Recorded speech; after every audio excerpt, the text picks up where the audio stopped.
Hello student, एक बार फिर से स्वागत है आपका अपने यूट्यूब चैनल नवोदय एकेडमी में। हम है नवोदय कलम से क्रांति। आज के इस वीडियो में हम कक्षा 10वीं निर्देशांक ज्यामिति के अंतर्गत एक्सरसाइज 7.1 के क्वेश्चन नंबर 2 को डिस्कस करेंगे।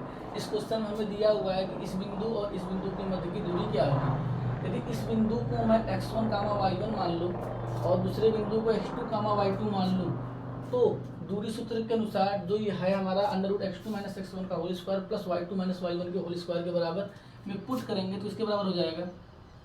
अब यहाँ पे x2 की वैल्यू 36 है तो 36 - 0 का होल स्क्वायर हो जाएगा। y2 की वैल्यू 15 है तो 15 - 0 के होल स्क्वायर के बराबर हो जाएगा। हमें ज्ञात है किसी भी संख्या में 0 घटाने पर हमें वही संख्या रिजल्ट के रूप में प्राप्त होती है, तो 36 के बराबर हो जाएगा, ये 15 के बराबर हो जाएगा। और 36 का वर्ग किसके बराबर होता है? 1296। और 15 का वर्ग किसके बराबर होता है? 225 के बराबर होता है। अब इन दो वैल्यू को ऐड कर लेते हैं। 6 5 कितना हो गया? 11, हासिल लग गया 1। 9 1 10 2 12, हासिल लग गया आपका 1 2 4 1 5, कितना हो गया? 1521। अब यदि मैं 1521 का वर्गमूल भाग विधि से निकाल लूँ तो क्या हो जाएगा आपका? 3 3 का 9 हो रहा है, यहाँ 9 लिखेंगे, 5 15 में से 9 गया तो कितना बचा? 6 2 1। इसको ऐड करेंगे तो 3 3 6 हो गया।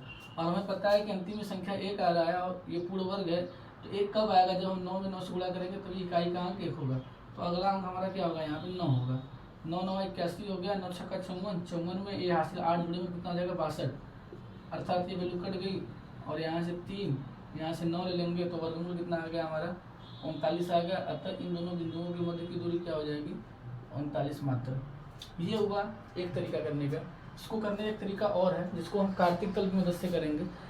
तो कार्तिक तल की मदद से करने से पहले हमें इन दोनों बिंदुओं को हमें कार्तिक तल में दर्शाना पड़ेगा। यदि आप इस बिंदु को गौर करिए तो ये बिंदु हमारा मूल बिंदु है और हमें पता है कि यदि कार्तिक तल में बात करें तो मूल बिंदु हमारा जहाँ पे एक्स अक्ष और वाई अक्ष कट करती है वही होती है, तो ये बिंदु हो गया।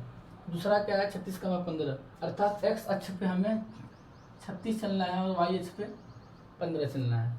तो 36 चल दिए, मान लेते हैं ये 36 है, इसलिए इसको इस दूरी को हम 36 ले लिए और इधर 15 चल दिया, अर्थात ये बिंदु क्या हो गया? 36 का 15 हो गया।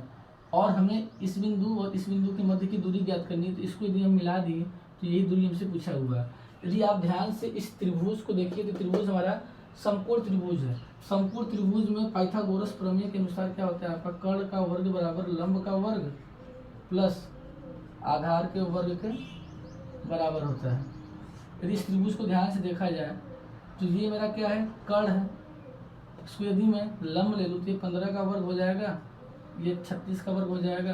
15 का वर्ग 225 होता है, 36 का वर्ग 1296 होता है। इन दोनों को ऐड करेंगे तो यहाँ पे 1521 आएगा, यहाँ भी 1521 आ जाएगा। कर्ण का वर्ग चल ही रहा है तो कर्ण की वैल्यू क्या हो जाएगी? रूट के अंदर 1521, अब इसका वर्गमूल निकालेंगे तो कितना आया था? 39। और हमें दिया नहीं है कि इसमें किसको किस में मेजर कर रहा है, तो मात्रा का मान लेते हैं, क्योंकि यदि सेंटीमीटर में मेजर करेंगे तो सेंटीमीटर में आएगा, मीटर में मेजर करेंगे तो मीटर में आएगा। ये हो गए दो तरीके। अब ध्यान से समझिए, ये बिंदु मेरा मूल बिंदु था और ये कोई एक जनरल पॉइंट था। तो यदि किसी बिंदु का दूरी हमें मूल बिंदु से ज्ञात करना है और इस बिंदु को हम x1, y1 मान लें, तो इन दोनों बिंदुओं के मध्य की दूरी केवल इस फार्मूले की मदद से निकाल सकता है, जो है x² + y²।